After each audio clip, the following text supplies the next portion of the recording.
ఉచిత కరెంటుతో పాటు రైతులు పండించిన పంట 500 బోనస్ కింద 3,500 కోట్లు, రైతు బీమా కింద 1,000 కోట్ల రూపాయలు. ఇలా చెప్పుకుంటూ వెళ్తే రైతులను ప్రతి సందర్భంలో కష్టం వచ్చినా నష్టం వచ్చినా రైతు బాగుంటేనే ఎద్దేడ్చిన వ్యవసాయం, రాయితేడ్చిన రాజ్యము బాగుండదని పెద్దలు ఎట్లయితే చెప్పినరో రైతు కళ్ళల్లో ఆనందం చూడాలి. ఆ రైతుల ఆనందమే మా ఆశీర్వాదము. ఈ రైతు ఆశీర్వాద సభ అని ఈనాడు సభను ఏర్పాటు చేసుకున్నాం. కుళ్ళు కుతంత్రాలు, కుట్రలు, తప్పుడు ప్రచారాలు, ఇంట్లోనే పోటాపోటీ, ఒకని మీద ఒకనికి నమ్మకం లేదు. వాడిని చూస్తే వీడు, వీడిని చూస్తే వాడిని నమ్మడు.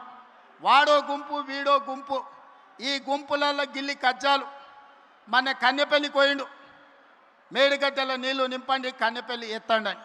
అరే బుర్రత కూడా, ఒకవేళ మేడిగడ్డల గేట్లు దించి నీళ్లు నిలబెడితే మేడిగడ్డ ఇప్పటికే కుంగిపోయింది. రేపు తెగిపోతే భద్రాచలం రాముడే ఉండర్రా, 44 ఊర్లు ఖమ్మం జిల్లాలో కొట్టుకుపోతే దుర్మార్గుడా. నీ లుచ్చ రాజకీయాల కోసం మేడిగడ్డ నింపాలి, భద్రాచలం కొట్టుకుపోయేటట్టు చెయ్యాలా అని అడిగితే నోట్లో మాట లేదు. తెల్లారే వాళ్ళ బావ వచ్చిండు.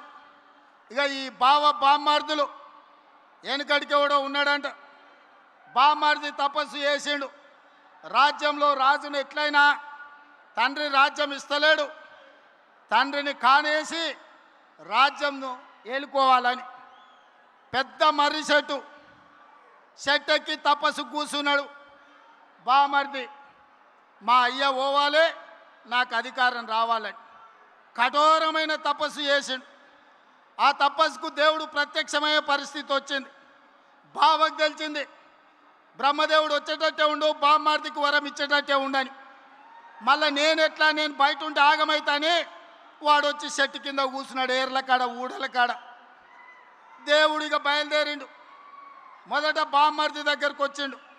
ఈ లోపల బామ్మార్దికి తెలిసింది కింద బావ కూడా కూర్చున్నాడు, తపస్సు చేస్తుంటే దేవుడు ఆడిపోతాడని. వీడికి అసలే మిడిమిడి జ్ఞానం, తెలివి తక్కువడు. కిందల పడేది తెలియదు, కీసల పడేది తెలియదు. అందుకే దేవుడు రాగానే ఆలోచన చేసిండు, ఏమడిగినా మా బావగాడు తెలివి కల్లోడు ఎక్కువ అడుగుతాడేమని. స్వామి వస్తే వచ్చినావు కానీ ఓ పని చేయి, నాకు వరం ఇవ్వాలంటే నాదో కన్ను ఓడు అని అన్నాడట. అదేంటంటే నేను మళ్ళీ చెప్తా కానీ స్వామి నువ్వు అయితే మొదలు కన్ను ఓడు అని.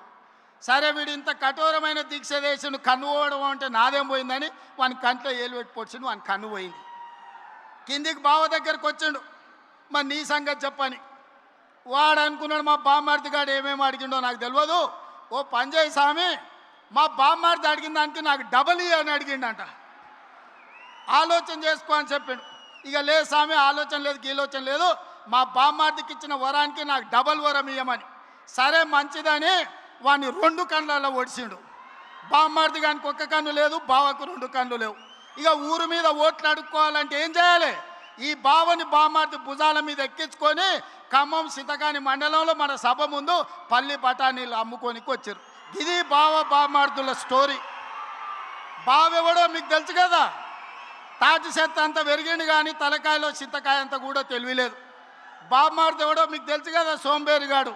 సాయంత్రం అయితే పబ్బులు, పొద్దుటిపూట పోతే గప్పు పనులు. ఇంతకు మించి ఏమైనా చేసిండా? వీళ్ళు కాంగ్రెస్ను ఓడిస్తాం, కాంగ్రెస్ రేవంత్ రెడ్డి సర్వే చేసుకుంటే మేం గెలుస్తున్నామని వచ్చిందని మాట్లాడుతున్నాం. అన్నం తినేటోడు ఎవడన్నా ఎన్నికలు ఎన్నడు ఉంటాయో తెలియకుండా, ఎవడు పోటీ చేస్తాడో తెలియకుండా, ఏ రిజర్వేషన్ ఉంటుందో తెలియకుండా, ఎన్ని సీట్లు పెరుగుతాయో తెలియకుండా, ఎన్నికలలో ఏం చెప్తామో తెలియకుండా ఎన్నికల సర్వేలు చేసి ఎవడు గెలుస్తాడో నిర్ణయిస్తాడంట. జూబ్లీహిల్స్లో గిట్లనే చెప్పిండు, సర్వే చేసినాం గెలుస్తున్నాం, ఇది రెఫరెండం అని. ఏమైంది? జూబ్లీహిల్స్లో బండకేసి కొట్టిండ్రు. ఇగో గీనే నవీన్ యాదవ్ ఉన్నాడు 25,000 ఓట్లతో గెలిచి.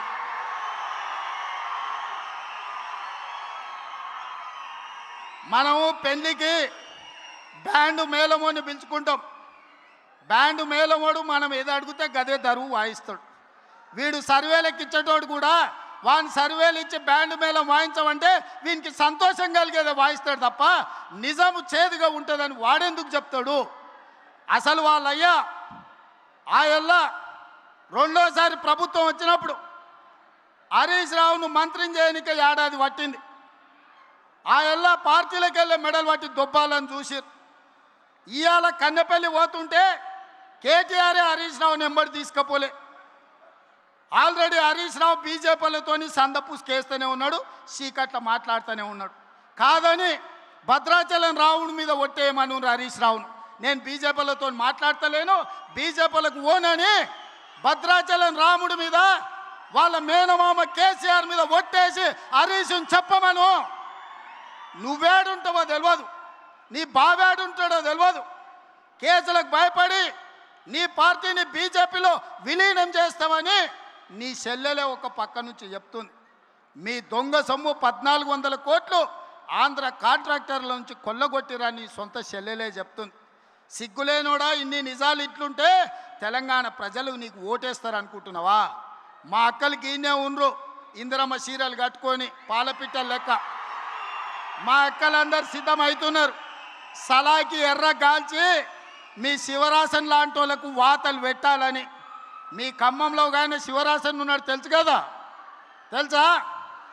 మీరు ఈడ పువ్వాడ అజయ్ అంటారు, హైదరాబాద్లో ఆయన ఒంటికన్ను శివరాసన్ అంటారు. అట్లాంటి వాళ్ళు చాలా మంది ఉన్నారు. వాళ్ళందరినీ కర్రు కాల్చి సలాకి కాల్చి వాతలు పెట్టడానికే మా అక్కలు సిద్ధమవుతారు. నేను ఒక్కటే చెప్పదలుచుకున్నా, ఆనాటి ప్రభుత్వం చంద్రశేఖరరావు మొదలుపెట్టిన పథకాలు షాదీ ముబారక్, కళ్యాణ లక్ష్మి, రైతు భరోసా, లేకపోతే ఏ పథకమైనా ఈ ప్రభుత్వం రద్దు చేసిందా మీరు ఒక్కసారి ఆలోచన చేయండి. ప్రజలకు ఉపయోగ పథకం ఏదున్నా ప్రజల కోసం, ప్రజల సంక్షేమం కోసం ఆ పథకాలను అమలు చేసినాం.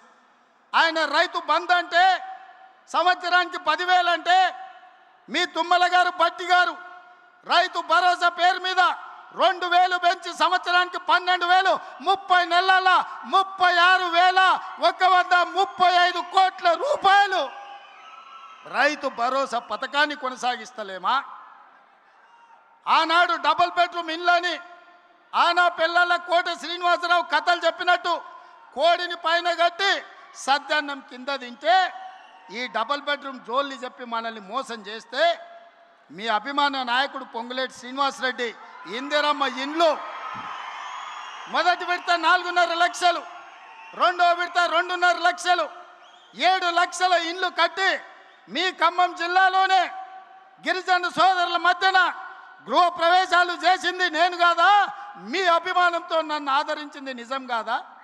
సన్న బియ్యం భద్రాచలంలో పాయలం వెంకటేశ్వర గారి కాన్స్టిట్యున్సీలో గిరిజనుడి ఇంట్లో సన్న బియ్యంతో బుక్కెడు బువ్వ నేను వచ్చి తినిపోలేదా? ఈ పథకాలన్నీ లేవా? ఆనాడు వాళ్ళు రేషన్ కార్డులు ఇవ్వలే. ప్రతి పేదవాడికి ఈనాడు రేషన్ కార్డు ఇచ్చినాం. ప్రతి పేదవాడికి సన్న బియ్యం ఇచ్చినాం. 50 లక్షల కుటుంబాలకు 200 యూనిట్లు ఉచిత విద్యుత్ ఇచ్చినాం. పేదవాడికి 7 లక్షల ఇందిరమ్మ ఇండ్లు ఇచ్చినాం. పేదవాడికి 20,617 కోట్ల రూపాయలు